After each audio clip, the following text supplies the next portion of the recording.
السلام علیکم دوستو، آج کی اس نشست میں انشاءاللہ ہم قرآن پاک کے سورہ بقرہ کی آیت نمبر 169 یعنی 169 اس کا ہم لفظی ترجمہ کریں گے اور تھوڑی سی اس کی تشریح کریں گے۔ تو چلو شروع کرتے ہیں دوستو۔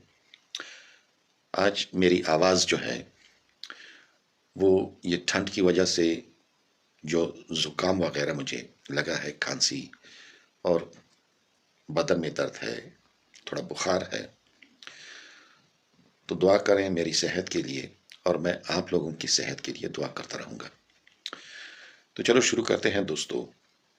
بسم اللہ الرحمن الرحیم۔ انما یأمرکم بالسوء والفحشاء انما یأمرکم بالسوء والفحشاء وان تقولوا علی اللہ ما لا تعلمون۔ انما یأمرکم، انما صرف، یأمرکم وہ تمہیں حکم دیتا ہے۔ کون حکم دیتا ہے؟ یہ پچھلی آیت میں شیطان کا ذکر ہوا تھا اور ہمیں منع کیا گیا تھا کہ شیطان کے بنائے ہوئے جو لکیریں ہیں یا شیطان کے جو قدم ہیں ان پہ نہیں چلو، کیونکہ وہ شیطان تم لوگوں کا صریح دشمن ہے، کھلا دشمن ہے۔ تو اب شیطان کے وہ عمل کی، وہ جو کھلا دشمن ہے، وہ عمل ہمیں بتایا جا رہا ہے کہ اس کا اور کوئی کام نہیں ہے۔ انما صرف، یأمرکم وہ تمہیں حکم دیتا ہے۔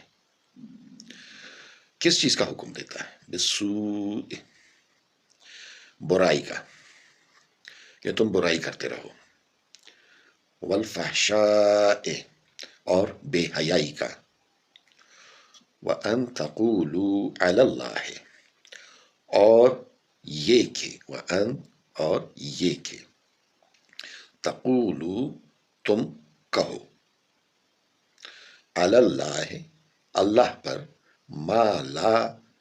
ما جو لا تعلمون تم نہیں جانتے، یعنی اللہ تعالی سے ایسی باتیں نسبت کرو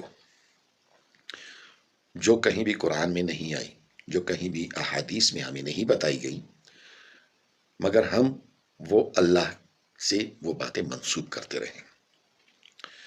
یہ شیطان کے راستے ہیں، وہ ہمیں ان چیزوں پہ اکساتا ہے۔